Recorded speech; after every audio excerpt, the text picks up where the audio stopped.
And he said to me, you pull the lever and you put the shell in and you pull the lever and there's the lever, and he used to signal for when it used to be fired. And here it is, Stanley Wingrove on the big guns for the Royal Artillery.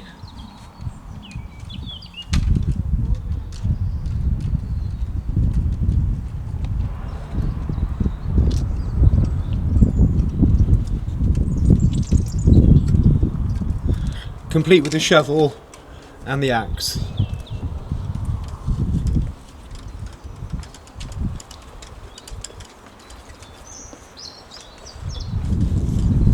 And let's take a look at the Royal Artillery gun from a different direction.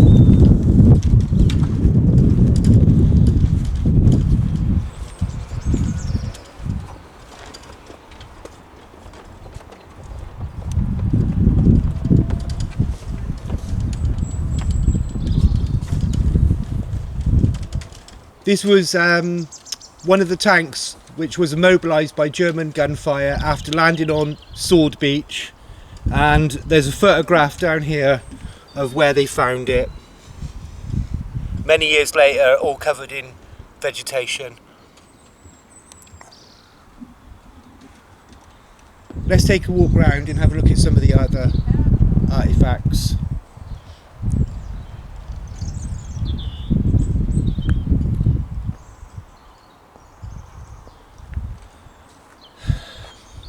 So, dragon's teeth were reinforced concrete square pyramidal objects used to impede the movement of tanks and machinery infantry.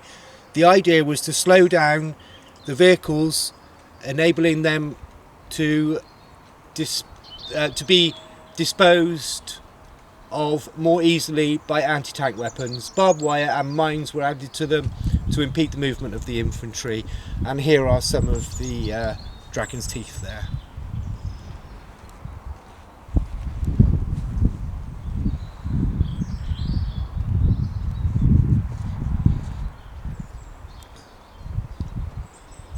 £25 field gun, which is this one here. Introduced into service 1940, the 25-pounder was the main field artillery weapon in the British and Commonwealth armies throughout the Second World War.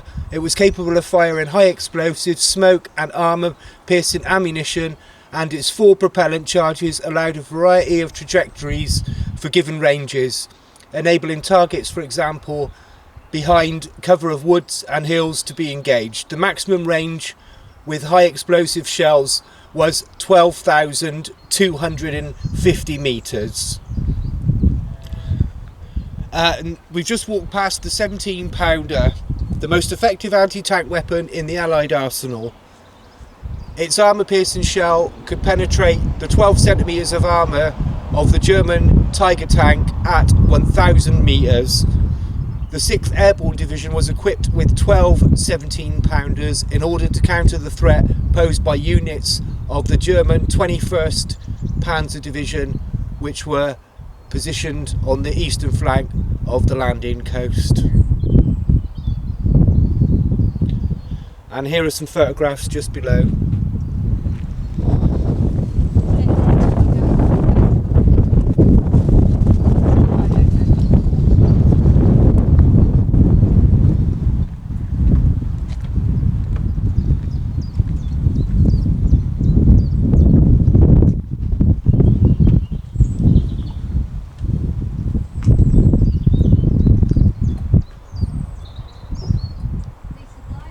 Yeah, and this is one of the gliders,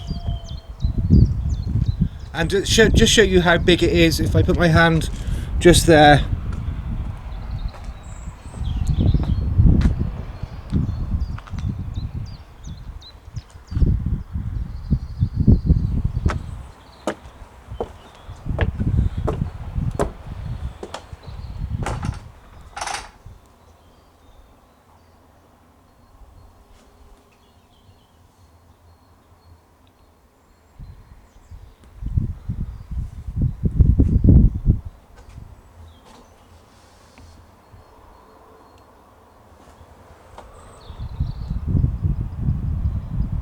And in this building we have one of the gliders with various other bits that came with it.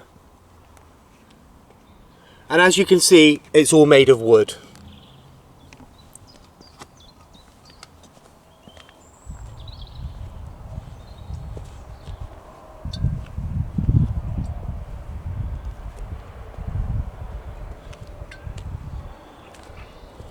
And if I read this to you, an authentic section of a Horsa fuselage offered to the Memorial Pegasus by the Museum of Army Flying, Middle Wallop.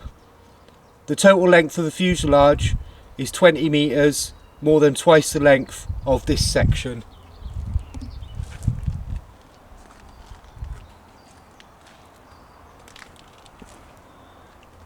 And it was all made of wood, so they really had no protection against anti-aircraft guns.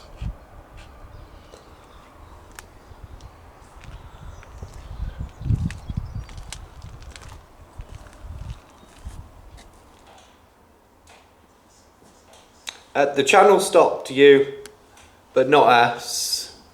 Now it's our turn. You've had your time, and I can't read the rest.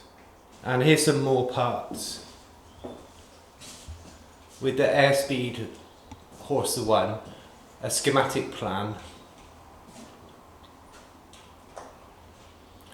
And just to the right we have the controls. Let me read this to you. Fox Troop 318 Battery 92nd Loyal's Light Anti-Aircraft Regiment was tasked with defending the River Orne and Caen Canal bridges from air attack. The troop, consisting of 6 self-propelled 40mm Buffer guns and a signal unit, landed on Sword Beach on D-Day as part of the 3rd Infantry Division. During the 9 days, the 6th to the 15th of June, the unit was in position. An estimated 5,000 rounds were fired. 17 German aircraft were shot down. The troop also gave supporting fire to the ground forces. Captain R.T. Reed, the commanding officer, was awarded the Military Cross for his outstanding leadership in the defence of the bridges. And here we have one of the guns.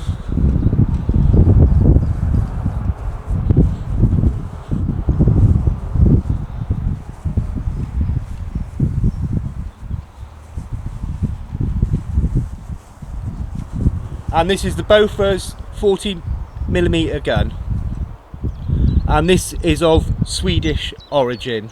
This is a 12.7mm Browning machine gun, which was a very effective weapon against low-flying aircraft.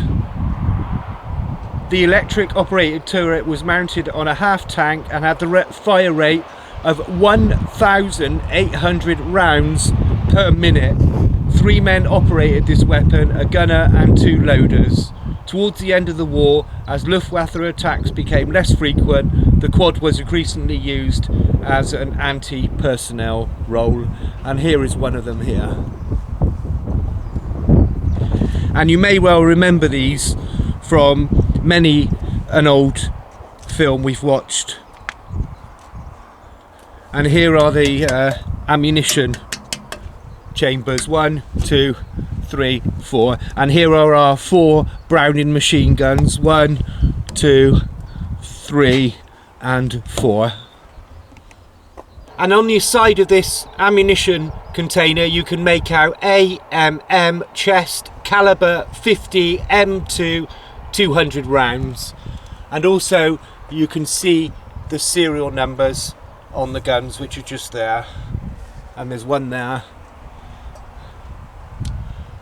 And here's one of the codes from the Browning, registered number 1222649.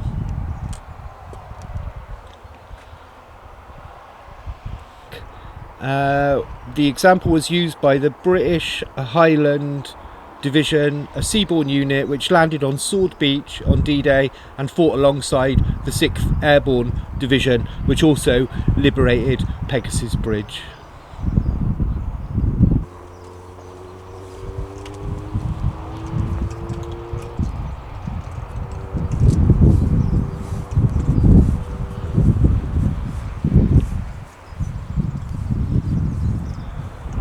Caution, left-hand drive.